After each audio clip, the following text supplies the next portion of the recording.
પતંગ ઉડાવવામાં પોતાનું નામ બતાવનાર નિતેશ લઘુમ પંકજ મહોત્સવમાં ગુજરાતની સાંસ્કૃતિક પ્રદર્શન કરશે। તેમણે શાળામાં પતંગ ઉડાવવાનું પ્રદર્શન કર્યું, જેનાથી વિદ્યાર્થીઓ ખુશ થયા।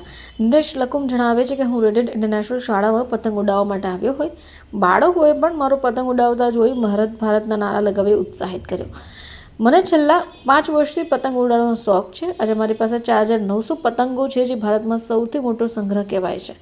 બધા પતંગો અલગ અલગ ડિઝાઇન્સના છે અને મેં પોતે 1200 જેટલા પતંગો બનાવ્યા છે। મારા શોખને કારણે મને 30થી વધારે દેશોમાં મુસાફરી કરવાની તક પણ મળી। મેં ચીનમાં ઓલિમ્પિકમાં પતંગ ઉડાવી હોય અને ઇન્ડોનેશિયામાં પણ નરેન્દ્ર મોદી સાથે પતંગ ઉડાવી હતી। પતંગ ઉડાવવાના વિશ્વ વિક્રમ સ્થાપવાનો નિર્ધાર તેમણે વ્યક્ત કર્યો છે। રાત્રિ ઉડાન માટે ઇલેક્ટ્રિક પતંગો પણ તેમણે ડિઝાઇન કર્યા છે। મારું નામ નિતેશ લકુમ છે। હું અહીંયા કાઇટ ફ્લાઇંગ માટે રેડિયન્ટ ઇન્ટરનેશનલ ઉગતમાં આવ્યો છું। ગઈકાલે બી એમની રેડિયન્ટ વર્લ્ડની અંદર કાઇટ ફ્લાઇંગ કર્યું હતું। અહીંયા ઘણા બધા છોકરાઓ છે, એની સાથે એન્જોય કરવાની મજા આવે છે। છોકરાઓ મારા કાઇટને જોઈને ઇન્ડિયા ઇન્ડિયા બોલે છે, તેનો મને ગર્વ થાય છે, કારણ કે આટલા નાના છોકરાઓને ઇન્ડિયા શું છે તે ખબર પડે છે। અને હું આ કાઇટ ફ્લાઇંગ કરીને બહુ જ આનંદ અનુભવું છું। છોકરાઓ સાથે દર વર્ષે છેલ્લા 3 વર્ષથી કન્ટિન્યુઅસ કરતો આવેલો છું। અલગ અલગ સ્કૂલમાં જઈને મને ઘણી આનંદ અને મજા આવે છે।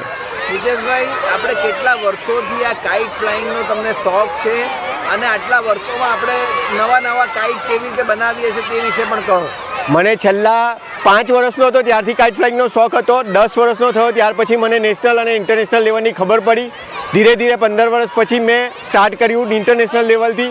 આજે મારી પાસે 4980 કાઇટ છે, જે સૌથી હાઈએસ્ટ કલેક્શન ઓફ ઇન્ડિયા ગણાય છે।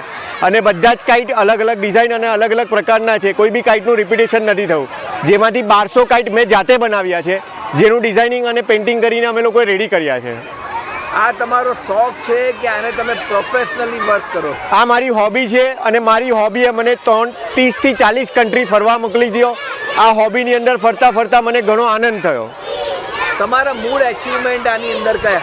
મારી સાથે આની અંદર એચિવમેન્ટ મારો ઓલિમ્પિકનો છે। કાઇટની અંદર અમે ઓલિમ્પિક પ્લે કર્યું હતું ચાઇનાની અંદર, અને નરેન્દ્ર મોદી સાહેબ સાથે અમે ઇન્ડોનેશિયાની અંદર કાઇટ ફ્લાઇંગ કર્યું હતું। ઇનફેક્ટ નેક્સ્ટ 2 ડેઝ પછી બી અમે નરેન્દ્ર મોદી સાથે ફ્લાઇંગ કરવાના છીએ। આટલા બધા છોકરાઓ તમારો આ કાઇટ ફ્લાઇંગ જોઈને ઉત્સાહમાં છે। તમે આ ગર્વ કેવી રીતે અનુભવો છો અને આના માટે હવે ભવિષ્યમાં શું કરવા માંગો છો? આ મારું ભવિષ્ય છે જ। આની અંદર હું ઘણો આગળ જઈશ। આનાથી અંદર મોટામાં મોટો કાઇટ વર્લ્ડ રેકોર્ડ કરવાની જે ઈચ્છા છે તે આ સ્કૂલ સાથે મળીને જ કરીશ। આ સ્કૂલના બધા બચ્ચા મળીને અમે વર્લ્ડ રેકોર્ડ બનાવીશું અને એ વર્લ્ડ રેકોર્ડની અંદર ઇન્ડિયાનું નામ કરીશું કે આટલા બધા પતંગ એક સાથે કાઇટ ફ્લાઇંગ કરીને એન્જોય કર્યું। આજે આપણે અહીંયા આગળ સવારથી કેટલા પતંગો ઉડાવ્યા અને કેટલા બાળકોએ આની મજા માણી? અહીંયા આવીને અમે ડિફરન્ટ ટાઈપના 12 પતંગો ઉડાવ્યા છે અને લગભગ 400થી 500 છોકરાઓએ એન્જોય કર્યું છે। સવારની પાળી એન્જોય કરતી હતી, હવે આફ્ટરનૂન છે શિફ્ટ આવેલી છે, તે લોકો એન્જોય કરી રહ્યા છે। પહેલા સ્ટાન્ડર્ડથી લઈને 6થા સ્ટાન્ડર્ડથી 8 સ્ટાન્ડર્ડ સુધીના છોકરાઓ એન્જોય કરીને ગયા છે। સવારના આપણે જે કાઇટ ફ્લાઇંગ કરીએ છીએ અને રાતના કાઇટ ફ્લાઇંગ કરીએ છીએ, બેમાં શું ડિફરન્સ છે? એના માટે કયા અલગ પ્રકારના પતંગ બનાવો? હું પ્રોફેશનલ ઇલેક્ટ્રિકલ એન્જિનિયર છું। મારો પોતાનો ઇલેક્ટ્રિકલનો બિઝનેસ છે, એટલે મેં નાઇટ ફ્લાઇંગ માટે LED કાઇટ તૈયાર કર્યા છે। સવારની અંદર ડેમાં તો કાઇટ દેખાય છે, પણ રાતના બી કાઇટ દેખાવા જોઈએ અને સારા દેખાવા જોઈએ, તેના માટે અમે વિવિધ પ્રકારની RGB LEDs યુઝ કરીને કાઇટમાં મૂકી છે અને એનું અંદર ઇન્સ્ટોલેશન કરીને નાઇટ ફ્લાઇંગ કરીએ છીએ અમે। હવે શું નવી વિવિધતા લાવવા માંગો છો?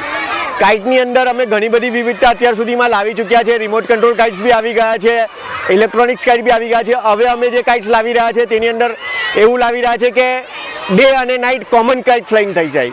જ્યારે ડેમાં ઉડતું હોય અને અચાનક ઇવનિંગ થઈ જાય ને અમારે નાઇટ ફ્લાઇંગ કરવું હોય તો રિમોટ કંટ્રોલ સિસ્ટમથી અમે નાઇટ કાઇટ ફ્લાઇંગ કરી શકીએ। સુરત શહેરના લોકોને શું મેસેજ આપવા માંગો છો? આવતીકાલે જ્યારે સુરત શહેરમાં પણ કોર્પોરેશન દ્વારા કાઇટ ફેસ્ટિવલ થવાનો છે, એમાં આપનું શું રોલ છે?